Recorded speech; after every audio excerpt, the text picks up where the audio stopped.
Fanomeravantsika indray amin'ity andro mahafinaritra be ity. Hiresaka ny tapany faharoantsika ny amin'ilay lohahevitra izay efa niresantsika momba ny resaka vavaka. Be dia be ny zavatra niresantsika tamin'ny tapany voalohany. Mino aho hoe sady nandray zavatra ianao afaka nandinika ny fiainanao ihany koa ho an'ireo izay nasaina manokana hanolotena ho an'Andriamanitra mba hahafahany mifandray amin'Andriamanitra. Mino aho hoe afaka niditra tanatina zavatra vaovao ianao tao anatin'iny. Androantsika hiresaka momba ny côté pratika kokoa amin'ny resaka fiainam-bavaka. Ny fiainam-bavaka tsy inona zavatra tena hoe ilaina anaovana sakrifisy. Izay mihitsy ny fomba ilazako azy hoe ilaina anaovana sakrifisy ny fiainam-bavaka. Matetika isika ny olantsika misy tenin'Andriamanitra miteny hoe ringana ny oloko noho ny tsy fisian'ny fahalalana, noho ny tsy fampian'ny fahalalana ihany koa. Fa ny tena olana matetika ho an'ireo olona mahalala dia mbola misy olana ihany koa raraka izy any amin'ny côté pratique, izany hoe any amin'ilay fampiarana izy ny raraka. Tsy hoe tsy mahafantatra izy, tsy hoe tsy au courant an'ilay zavatra izy, fa any amin'ilay fampiarana no raraka ny maro. Dia androany te hanampy anareo ahako ahoana ny atao raha ohatra ka te hanana fiainam-bavaka ataontsika hoe assez stable. Raha ny anahy manokana tsy hoe ny fiainam-bavaka tsy hoe tena stable be foana, fa azo lazaina nefa hoe tsy nisy fotoana hoe tena nidina ambany be dia tsy nisy inona nitranga mihitsy hoe tena tsindraran'Andriamanitra mihitsy nandritra ny periode anankiray. Fa azontsika atao ary possible manana fiainam-bavaka ataontsika hoe assez stable, ahafahana mandroso, ahafahana manana fiainam-panampitombo, mitombo ianao anatin'ny fifandraisana amin'Andriamanitra. Ny tena marina moa, ny tena mampitombo antsika dia ny tenin'Andriamanitra izay sakafontsika. Fa ny olona mivavaka ihany koa raha te hanana fiainam-bavaka hoe matanjaka ianao dia tsy afaka misaraka amin'ny tenin'Andriamanitra mihitsy isika, satria ny tenin'Andriamanitra no hoentintsika mivavaka. Ny tenin'Andriamanitra ihany koa no valiteny nomen'Andriamanitra antsika. Misy fotoana izy miteny amin'ny alalan'ny teniny, misy fotoana izy miteny amin'ny alalana mpaminany ohatra, misy fotoana Andriamanitra miteny amin'ny alalan'ny natiora, misy fotoana izy miteny amin'ny alalana feo reny sofinao. Be dia be mihitsy ny fomba hitenenan'Andriamanitra amintsika. Fa ny fifandraisantsika amin'Andriamanitra nefa azoko lazaina hoe tsy misy mitovy ny fifandraisan'ny olona amin'Andriamanitra. Raha ohatra ka hoe samy ao anatina trano anankiray, ny resaka exemple ana trano moa za tamin'ilay tapany voalohany. Raha samy ato an-trano tsy mitovy mihitsy ny fifandraisan'ny dada amin'ny zanaka anankiray, tsy mitovy ny fifandraisany amin'ny zanany anankiray hafa. Fa nefany samy tia ny zanany, fa arakaraka ny ataontsika hoe misy ny tempérament tsy mitovy, misy ny toetra tsy mitovy, misy ny préférence na habitude tsy mitovy, na hoe zavatra mahazatra, zavatra tiana tsy mitovy, dia eo no mahasamihafa antsika zanak'Andriamanitra. Ary mahafinaritra be nefa ny différence io, fa tena riche be, manan-karena be ny ao anatin'ny fahasamihafana. Dia hiresaka ary androany momba ny fiainam-bavaka. Voalohany hoe ahoana ny atao ary hametrahana ataontsika hoe rythme ao anatin'ny fiainam-bavaka. Voalohany aloha ny fanana fiainam-bavaka marana vaovao anao, fa tsy mandeha ho azy io, tsy mandeha ho azy ilay izy. Tsy hoe rehefa manolotena ho an'i Jesosy dia mipetraka ho azy ilay fiainam-bavaka dia rehefa te hivavaka dia iny izany vao tokony hivavaka. Amin'ny voalohany mila mametraka discipline ianao. Ny fitiavam-bavaka tsy tonga ho azy izany, nefa isika tokony tia hivavaka. Misy zavatra izany amin'ny voalohany atao fananiana. École ny fiainam-bavaka, izany hoe fianarana, sekoly ny fiainam-bavaka, sekoly ny fananana fiainam-bavaka. Dia ianao izany no mianatra. Zao ianao tena hoe omena formation be dia be, omena fahalalana be dia be ianao izao, fa izao fampiarana izany anjaranao. Zahako na hizara adiny 20 ary eto tsy afaka mivavaka eo amin'ny toeranao, tsy afaka mamaky tenin'Andriamanitra eo amin'ny toeranao, tsy afaka mandamina ny fotoananao amin'ny toeranao. Fa izao tena te hanentana anao hoe na dia kely ary ny vitanao amin'ny vao manomboka dia ataovy ilay izy. Ny tena mahafinaritra amin'Andriamanitra dia misy fomba fiteny hoe l'appétit vient en mangeant, izany hoe ny fahazotoana, na ny fahazotoana homana, ny fahazotoana dia eo am-panaovana ny tonga. Ohatran'izay ny atao amin'Andriamanitra. dia mino aho hoe rehefa vita ity horonan-tsary ity dia tena hoe haka fotoana ianao hametrahana fotoana miaraka amin'Andriamanitra. Dia hozy aho teo hoe ny voalohany izany ahoana ary ny atao raha hametraka an'izay fotoana izay ahafahanao manana fiainam-bavaka, ahafahanao miresaka amin'Andriamanitra. Ilay fotoana resahako eto izany tsy ilay fotoana mandritra ny andavanandro hoe eny an-dalana ianao na eny ambony bus dia miresaka amin'Andriamanitra, satria tena tokony ataonao izay ary afaka ataonao, fa ilay fotoana ilay manokana hoe eto kosa dia miaraka isika tsisy manakotaba sy ohatran'izay azafady. Dia izay ilay horesahantsika eto. Ity izany hoe ilay fotoana manokana atokanao hiresahana amin'Andriamanitra, hiainona an'Andriamanitra amin'ny fomba tena hoe mazava. Fa nefany araka ny teneniko teo eny an-dalana ianao, izaho izao matetika eny an-dalana surtout tamin'ny fotoana nisy cache-bouche ireny dia miresaka ohatran'ireny olona miteny irery ireny. Izaho tena tia cache-bouche be satria afaka tsy hitan'ny olona ohatran'ny adaladala rehefa eny an-dalana satria ilay miteniteny miresaka amin'Andriamanitra. Fa reny efa apetraka ao anatin'ny fiainanao ireny. Fa ilay resahako eto izany hoe maka fotoana méditer tenin'Andriamanitra, maka fotoana mivavaka, maka fotoana manao intercession, maka fotoana ilay fotoana ilay manokana izany. Dia ny zavatra atao aloha izany jereo ny ao anatin'ny emploi du temps anao, jereo ny fotoananao, ianao no misafidy. Tena marina aloha misy ny fotoana tena tsara indrindra ahafahanao manokana fotoana amin'Andriamanitra, fa amin'izao vaomanomboka izao dia jereo aloha fotoananao. Ianao ve ilay olona mpifoha maraina, ianao ve ilay olona mpatory-tara, dia apetrao izay, apetrao anaty fotoananao hoe amin'ny firy. Izaho manokana izao miefatra sasany manana réveil amin'ny telefaonako 4h40 dia mifoha amin'iny dia amin'iny manomboka mivavaka. Dia anjaranao izany mametraka an'izay dia araka ny teneniko teo tsy voatery tonga dia mandeha ho azy ilay izy. Dia tena normal be raha amin'ny voalohany hoe indraindray ianao kamokamo, indraindray ianao mazoto. Normal be raha sarotra ilay izy satria ianao vao hametraka style de vie, hametraka habitude vaovao ianao, hametraka fiainana vaovao ianao, fifandraisana vaovao.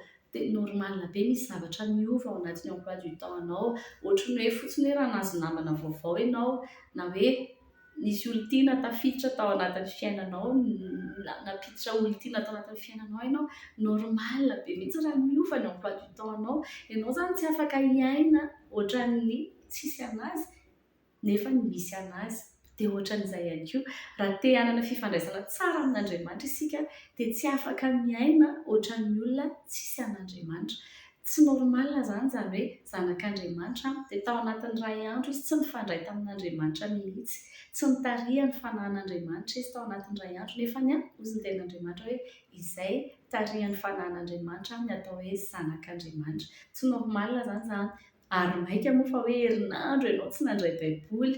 Ny baiboly tsy any am-piangonana ihany no sokafana, fa tena isan'andro ianao tokony mamokatra ny baibolinao, miresaka amin'Andriamanitra, mivavaka, mandinika ny tenin'Andriamanitra. Dia tsy normal izany izay. Fa izao izany isika dia hametraka an'ilay atao hoe normal amaha zanak'Andriamanitra anao. Voalohany apetrao ilay fotoana, mangala fotoana atao hoe fixe ahafahanao manokana ny ain'Andriamanitra. Dia efa te hiteny sahady hoe rehefa mametraka ny fotoana io ianao dia normal be mihitsy izy zavatra be dia be ho tonga ahatonganao tsy handroso ao anatin'izay. Normal be mihitsy izany, fa mila tonga saina ianao rehefa tonga izay fotoana izay hoe misy migafy indray izany, misy te interférer ny relationko amin'Andriamanitra. Dia efa mailo ianao, aza manaiky hoe hoentin'ny événement fotsiny hoe misy urgence be ity fa aleo fa tonga dia tsy hivavaka. Ataontsika hoe nametraka fotoana ianao amin'ny 5 latsaka fefany ianao manomboka mivavaka hatramin'ny 9 latsaka fefany ohatra, ataontsika adiny iray ilay isan'andro.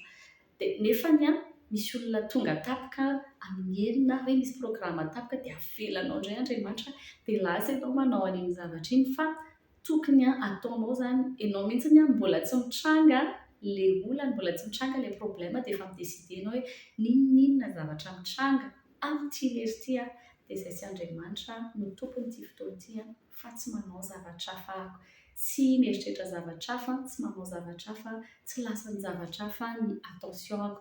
Izay izany ny étape voalohany, mangala fotoana ianao.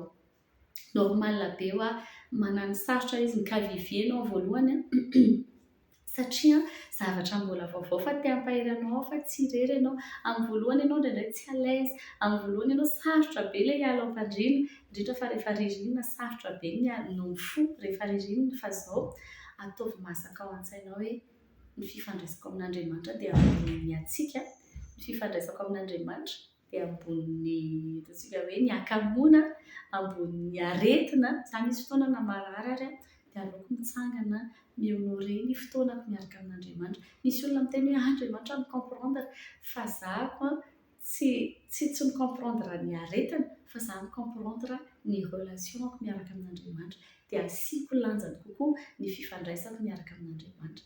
Dia jereo tsara fa miova ny fiainanao, ao anatin'izay ny etaentanao ampitomboin'Andriamanitra. Misy fotoana ianao mety mieritreritra hoe ka za rehefa tonga eo hivavaka dia tsy hitako izay teneniny, resahantsika izay rehefa avy eo, fa ianao zany aloha mametraka fotoana, firy ny fotoana vitanao aloha manome anazy, ohatran'ny hoe hiaraka amin'olona, ohatran'ny olona lepsipa reny, ohatran'ny olona vao mifamofo dia hoe ay izao tsika hanao fotoana, dia manao fotoana ianao, dia miomana ianao, dia mihaona nareo, dia miresaka nareo, dia firy ny fotoana hoe hatramin'ny firy nareo mihaona. Ianao afaka mametraka an'izay, afaka mametraka ianao 15 minutes, afaka mametraka ianao 30 minutes, afaka mametraka ianao adiny iray, afaka mametraka ianao adiny roa, izay tianao, fa ny tena manan-danja koa tsy eo amin'ilay quantité fa ilay qualité. Fa izao rehefa miteny ianao hoe tia ilay fotoana dia honoreo ilay fotoana. Andriamanitra tena mi-honoré ny fotoana izay. Rehefa mitenintsika hoe hifanao fotoana ohatra amin'Andriamanitra, dia Andriamanitra manome voninahitra an'iny fotoana iny, mi-honoré an'iny fotoana iny Andriamanitra rehefa avy eo. Dia izay tapao aloha izany ilay fotoana régulier ahafahanao mihaona amin'Andriamanitra isan'andro. Iny fotoana iny izany ataontsika hoe fixe, dia efa niteny aho teo hoe ohatran'ny olona vao hiaraka io, normal be misy zavatra hovainao anatin'ny emploi du temps-nao, satria tsy mitovy hoe ianao célibataire sy ianao miaraka amin'olona, tsy mitovy ny emploi du temps-nao, indrindra raha manambady ianao, tsy mitovy amin'ny emploi du temps ny olona tsy manambady, ny emploi du temps ny olona manambady. Normal be izany ianao raha misy zavatra esorinao anatin'ny fotoananao fa mila consacrénao ho an'ilay vadinao, dia ohatran'izay koa normal be mihitsiny rehefa miaraka amin'Andriamanitra hoe misy fotoana eto consacréko miaraka amin'Andriamanitra. Iny izany ilay fotoana hoe irahana, fa ankoatran'ilay fotoana hoe mifandefa SMS, mifandefa MP, ireny ilay zavatra mandritra ny andro, fa hoe raha hanomboka ny andronao ianao ho anao manokana izao ny fotoana hiaonako amin'Andriamanitra, za rery tsy miaraka amin'ny olon-kafa, tsy miaraka amin'ny vadiko, fa zako no mihaona amin'Andriamanitra. Dia amin'ny maraina misy antony be dia be ao ambadik'izay. Afaka manao ianao hoe za olona patorial dia ataonao ny hariva, fa za nefa te hampahery anao hoe mametraha aloha an'izay fotoana rehefa maraina izay miaraka amin'Andriamanitra, manomboka zavatra ianao dia Andriamanitra no voalohany ao anatin'ilay fotoananao. Raha ohatra ianao ka hoe te hametraka an'izay rythme izay miaraka amin'Andriamanitra, dia apetrao aloha ilay izy, dia ny tena marina ao anatin'ilay izy ny fidélité anao tena mikoty be ao anatin'ilay izy, ary tena ilain'Andriamanitra izay. Ary raha ohatra ka tsara ny fiainam-bavaka ao tsy hoe Andriamanitra mahazo tombony voalohany amin'izay, fa ianao mihitsy aloha no mahazo tombony voalohany ao anatin'izay fiainam-bavaka ao tsara izay, satria ianao ho aninao ilay izy, anterehanao ilay izy mialohan'ny hoe Andriamanitra tena tia miaraka amintsika, fa mialohan'ny hoe Andriamanitra tia miaraka amintsika dia anterehanao aloha ilay izy. Voalohany izany apetrao ilay lera, roviana ny tena mety, apetrao ilay izy. Ataovy tena hoe fotoana iray aloha raha mbola tsy zatra ianao. Raha ohatra ianao ka efa manana fotoana iray afaka manana fotoana anankiroa, ohatra hoe maraina sy hariva. Raha ohatra ndraika efa zatra an'izay ianao dia afaka mampitombo hoe maraina, atoandro, hariva izay tianao, fa ataovy ilay zakanao aloha amin'ny voalohany dia avy eo ianao mampitombo. Aza tonga dia atao ngeza loatra ilay izy, fa apetrao tsikelikely dia ianao mampitombo. Rehefa mitombo ny etaentanao dia ampitombonao indray ilay fotoana iarahanao miaraka amin'Andriamanitra. Izay izany aloha ny anankiray voalohany. Dia pratika amin'izay inona daholo ny atao mandritra io fotoana io. Raha miteny izany ianareo hoe misy ilay raha mipasiady anay miaraka amin'Andriamanitra anatin'ilay sasany, dia inona daholo ny atao anatin'ilay izy. Dia hoy izy koa hoe amin'ny voalohany normal be indraindray hoe eo ianao dia tsy hita izay resahana, tsy hita izay atao, indraindray ohatran'ny hoe indraindray na hivavaka ary tsy hitanao izay teneniny, fa izao rehefa miaraka amin'Andriamanitra isika dia ilay manokana an'ilay fotoana iny. Misy teny izay ao Matthieu, mety efa fantatritsika, Matthieu 9:17, ova kelikely, teny frantsay ny baiboloko fa mino hoe tsy mampany antsika, fa ho antsika koa amin'ny teny gasy any satria efa zatra mamaky an'izy amin'ny teny frantsay. Toko fahaenina 9:17. Dia anamafisako an'ilay teneniko teo hoe aza vela na zavatra farany angelanao, satria voalohany fanajana an'Andriamanitra ilay izy, faharoa hahafahanao ihany koa tena mahita hoe tena nisy dikan'ilay vavaka nataoko teo, fa tsy hoe manenjika, tsy manenjika lery tsika akory, tsy manenjika versement tsika akory hoe fenoko ny 30 minitra dia vita ny 30 minitra teo hoe vavaka izay satria 30 minitra, fa zao ovakitsika kely ao amin'ny Matthieu 5:27 ity.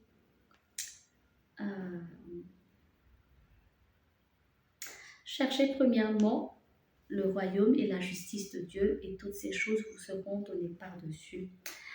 33 de Matthieu 6:6. Mais quand tu pries, entre dans ta chambre, ferme la porte et prie ton Père qui est là dans le lieu secret, et ton Père qui voit dans le secret te le rendra. Cherche d'abord le royaume de Dieu. Voalohany zany dia Andriamanitra, mitady le royaume et la justice de Dieu. Raha hitady ny fanjakan'Andriamanitra sy ny fahamarinantsika dia ao amin'Andriamanitra ihany aloha zany tsika no mahita an'izay, ny amin'ny fifandraisana amin'Andriamanitra. Dia apetrao aloha amin'ny zavatra rehetra, anisan'ny prinsipan'Andriamanitra hoe ohatra raha mahazo vola ianao dia esoritra aloha ilay n'Andriamanitra, dia izay ianao vao mampiasa ianao, izay ny prinsipan'ny ampafolo-karena. Tsy hidirako lalina izay fa sujet hafa mihitsy, fa tiako teneny hoe prinsipan'Andriamanitra izay zavatra azonao eo am-pelatananao dia omena aloha ilay n'Andriamanitra, dia izay vao mampiasa an'ilay ambiny ianao, satria Andriamanitra tokony voalohany. Cherchez d'abord, cherchez premièrement. Andriamanitra zany tokony lohalaharana ao amin'ny fotoananao. Vao mifoha zany ianao dia Andriamanitra no tokony ho tompon'ilay fotoananao voalohany. Ohatra ny hoe offrande, prémisse, ohatr'izany ny fanatitra nankasitrahan'Andriamanitra dia ny fanatitra abela, satria ny anazy ny teraka voalohany no nomena an'Andriamanitra dia nankasitrahan'Andriamanitra. Dia ny fotoanantsika miaraka amin'Andriamanitra koa rehefa maraina dia ohatrany tahaka ny hoe fotoana fanatitra ataontsika ho an'Andriamanitra, prémisse ho an'Andriamanitra. Ilay voalohany fotoananao iny dia atolotra ao an'Andriamanitra iarahana miaraka aminy. Dia atao amin'ity indray hoe quand tu pries, entre dans ta chambre, midira ao amin'ny efitranonao dia hidio ilay trano. Araka ny teny teo, aza manaiky ianao, aza mamela, satria io koa ny fiainam-bavaka koa dia tena mbola combat io rehefa hiditra ao ianao, normal be ianao, tena izy dia vola anelingelina ianao, satria tsy tiany ianao hifandray amin'Andriamanitra. Ampanenoana ny telefona, rehefa hiditra ao anatin'ny fiainam-bavaka ianao dia tena samy tena hoe vonona mihitsy ny telefona, na aza mitondra telefona raha ohatra ka mbola tsy vitanao no mifehy tenanao, dia aza miditra ianao ohatra ny handeha hitokam-bavaka ianao dia mitondra ny telefonanao ianao, satria vao hiteny ianao hijery baiboly dia mahita notification Facebook ianao dia lasa ianao hijery Facebook. Nisy tantarana mpanompon'Andriamanitra anankiray izay tadidiko eto, nanana olana zany ilay couple reo dia hoe eo aminazy zany le mpivady fa manana olana, hoe tena teo ampiana zany zareo anatin'ny fifandraisana, anatin'ny fanambadiana. Dia niara teo izy mivady, adiny roa izy no fotoana nomeko an'ity mpivady ity, ary tena efa niinsiste be zareo hoe mba eo namako. Dia le lehilahy hozy izy isaky ny 5 minutes izy misy miantso foana, dia lasa izy mivoaka any ivelany, dia miresaka any dia miverina. Petraka kely indray izy dia lasa indray izy mivoaka, dia miresaka amin'ny telefona dia lasa indray izy miverina. Petraka kely indray izy dia misy miantso dia lasa izy mivoaka. Raha ohatra izy kakotiana ny fotoana tena nateo an'ilay lehilahy dia tsy nisy ny ohatran'ny 15 minutes, satria izy eo ihany izy fa misy miantso izy dia lasa izy mivoaka, nefa olona hiresaka amina olona izy. Dia izao aza atao ohatran'izay fifandraisanao amin'Andriamanitra na ny vavaka. Raha manana fotoana ianao, raha hiteny ianao hoe manana adiny iray ahako hiresana amin'Andriamanitra amin'ity marain'ity, dia ny telefonanao zany aza hoentinao. Izay rehetrarehetra any ivelany dia avelao any fa ianao sy Andriamanitra, ary indrindra hidio aloha ny tranonao. Ilay izy zany marina fa tena azo lazaina ara-baky teny hoe maniditra trano ianao, fa ny fonao ihany koa, ny sainao hidio aloha dia ao ianao ao anatinao miresaka amin'Andriamanitra. Tahaka ilay tenenin Jesosy, raha misy mihaino feo ka mampiditra dia hiditra ao an-tranony dia hiary sakafo miditra ao anatinao izy, ao anatin'ilay chambre anao, anatin'ilay tranonao, dia miara sakafo, izany hoe miaraka ao ianareo. Tsy tokony ho azon'ny olona any ivelany ny attention anao rehefa misafidy ianao hanana fotoana iarahana amin'Andriamanitra. Dia dans le secret, tsy voatery ho fantatry ny olona rehetra ny zavatra andresahanao tamin'Andriamanitra, tena hoe tazono anao dia raketo. Zaho olona tia mandray naoty ny anahy rehefa mandeha mivavaka mety afaka manampy anareo koa mitondra bloc naoty dia mitondra baiboly. Ny ampiasako telefônina na ohatry hoe tablety dia mandefa feon-kira ahafahako manao louange, ahafahako miankohaka amin'Andriamanitra. Dia mbola ezaka be zany ny hoe mitondra telefônina anatina fiainam-bavaka fa izao ampio ny tenanao aloha dia aza mitondra telefônina dia hitanao fa tena hoe hitombo be ianao. Raha ohatra ianao ka manana le plan de lecture ireny, plan de lecture amin'ny famakiana baiboly dia apetrao izay rythme izay dia mamaky baiboly ianao, miresaka amin'Andriamanitra ianao. Dia rehefa tonga koa ianao ilay maraina hiresaka amin'Andriamanitra iny, aza tonga dia maika hiteny fa tena hoe ianao tsinona vao ny fo dia mitombena aloha ianao dia eo ianao aloha avereno ny sainao sy ny fonao hoe hiconnecte amin'Andriamanitra dia afaka tonga dia efa mampiakatra vavaka tsy miteny ianao amin'Andriamanitra dia avy eo ny vavanao manaraka ho azy ihany avy eo. Dia ohatran'izay hoe arindrino ny tranonao, hidio aloha, tapao daholo les relations avy any ivelany aloha fa ianao sy Andriamanitra. Ataovy tena important iny satria tsisy dika miaraka ny teniko teo hoe hiditra anatina chambre de prière ianao dia tonga ao ianao dia mamokatra Facebook ianao dia mamaly MP ianao, publier statut ianao dia na ataoko hoe verset ilay ho publienao fa aza alefa makany ivelany aloha ny attention-nao fa gardé ao anatiny dia apetrao izay rythme izay. Rehefa mipetraka izay rythme izay dia hitanao fa ianao ihany dia efa ngitaeta. Ary Andriamanitra fidèle, misy zavatra be dia be ho ataon'Andriamanitra eo amin'ny fiainanao na resaka fahalalana na resaka fitombona satria amin'iny Andriamanitra no mitaizanao. Tahaka ny makany am-pianarana ihany koa tsinona no mifandray amin'Andriamanitra hoe misy fotoana efa apetraka ao dia rehefa tonga eo ianao zany dia présent dia rehefa tsy tonga ianao dia absent dia ohatran'izay ihany ny zavatra rehetrarehetra. Hoeto ny tenin'Andriamanitra, mety afaka mieritoro-teny ianao sy ohatran'izany fa angatao ny fanamasina hitarika anao. Aza atao ohatran'ny hoe formule ilay satria afaka miovaova ilay izy. Ao anatin'izay afaka miovaova izay dia hizara kely hoe misy fotoana rehefa miditra anatina chambre de prière ianao, miditra anatina prière ianao dia misy fotoana Andriamanitra mitarika anao hanao vavaka. Misy fotoana ianao mandritry ny adiny iray mety hoe mivavaka amin'ny fanahana, mivavaka amin'ny teny tsy fantatra. Misy fotoana ianao ao anatin'izay mety hoe mivavaka ho an'ny olon-kafa ianao, mivavaka ho an'ny fianakavianao ianao, mivavaka ho an'ny fiainanao ianao. Misy fotoana ianao louange fotsiny miankohaka fotsiny ataonao eo fa ny important dia manana ilay fotoana miaraka amin'Andriamanitra ianao. Ary ilay izy tsy tokony ho liturgie hoe izao amin'ny voalohany ianao afaka manao an'izay fa rehefa tarihan'ny fanamasina ianao hoe aza manao an'ity tso fa tia indray atao androany dia ataovy ilay izy satria misy anterehanao ao anatin'ireny zavatra ireny. Andriamanitra dia Andriamanitra tia mitarika antsika amina zavatra vaovao ary tia mampitombo antsika izy. Misy fotoana ny anao ohatra izao hoe mandritry ny adiny iray ahako mivavaka amin'ny teny tsy fantatra, mivavaka amin'Andriamanitra. Mivavaka izany tena misy karazany be dia be dia aza atao hoe fahazarana ilay izy na hoe tsy maintsy izao ihany ilay izy na ohatran'izany. Dia izay ny anankiray voalohany. Dia ny fanontaniana anankiray teo koa ilay hoe niresahantsika tamin'ny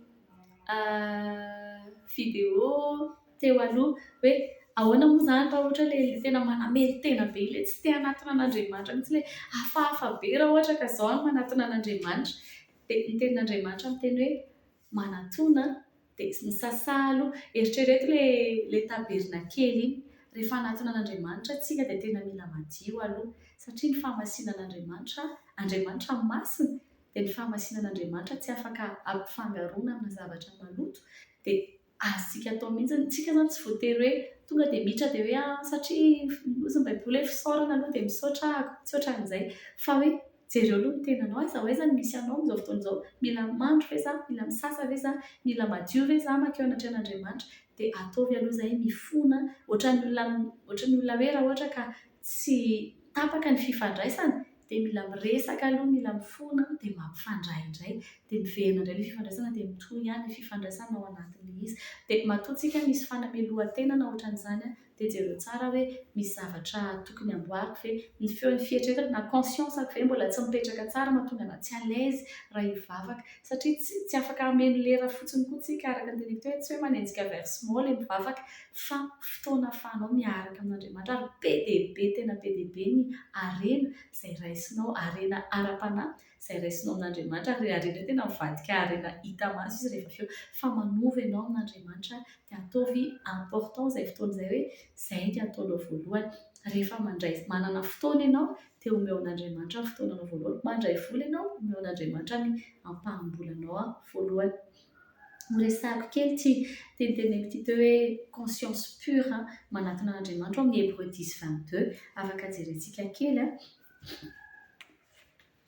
Hébreux 10:22 efa maraparantsika manana 5 minutes kely vetivety Hébreux 10:22 dia jereo tsara ny zavatra tenenin'ity andin-tsoratra masina ity. Mety be dia be amintsika zao mbola tsy nahita na mety efa namaky an'io fa tsy nahita an'io. Ainsi donc, frères, puisque nous avons, au moyen du sang de Jésus, une libre entrée dans le sanctuaire par la route nouvelle et vivante qu'il a inaugurée pour nous. Ny ran'ny Jesosy no manadio antsika ho tafiditra eo amin'ny fanatrehan'Andriamanitra. Ny ran'ny Jesosy tsy hoe tamintsika vao nibebaka voalohany iny ihany no nampiasaina, fa miasa amintsika isan'andro ny ran'ny Jesosy Kristy. Dia ny rano no manadio antsika ho tafiditra indray eo amin'ny fanatrehan'Andriamanitra. Dia hozy izy amin'izay amin'ny 22 ilay nivakiko teo 9:7-10 fa hozy izy atao amin'ny 22 hoe approchons-nous avec un cœur sincère. Mila mahitsy zany ny fontsika rehefa anatona an'Andriamanitra tsika. Tsy fo miatsara velantsiny, tsy fo mety hoe misy fankahalana fa afaka tenenina an'Andriamanitra hoe samy misy an'ity fankahalana ity fa hisasa eo anatrehanao. Fo mahitsy, fo sincère eo anatrehan'Andriamanitra dans la plénitude de la foi. Izay manatona an'Andriamanitra dia mila mino fa misy izy, mila manana finoana ny olona manatona an'Andriamanitra fa tsy hoe manatona an'Andriamanitra fotsiny amin'izao. Et le corps lavé d'une eau pure. Te anisy kely point kely anatiny le corps lavé d'une eau pure. Rehefa manatona an'Andriamanitra koa isika dia tian'Andriamanitra hoe madio ihany koa ny vatantsika. Ny maha-olombelona antsika conscience ao anatin'ny âme-ntsika, tsika dia corps, âme, esprit. Ny amintsika iray manontolo no mila manatona an'Andriamanitra. Any amin'ny Tesalonianina voalohany 5:17 any miteny hoe corps, âme, esprit isika. Dia izany ozy izy tena mila vaozina anatrehan'Andriamanitra ary avotan'Andriamanitra ireo anankitelo ireo. Dia rehefa tonga koa tsika zany amina fotoana anankiray ohatra hoe andeha hivavaka isika dia tiako hisoratra sady anatin'ny saintsika koa ilay hoe tsy maninona fa Andriamanitra mijery ny fo, tsy ny fo ihany jeren'Andriamanitra fa ny ivelany dia mirefléter ny relationtsika amin'Andriamanitra. Ny fiakanjotsika dia maneho ny relationtsika amin'Andriamanitra ary ny fahadiovantsika rehefa madio isika dia manome voninahitra an'Andriamanitra satria izy miteny eto hoe approchons-nous de Dieu.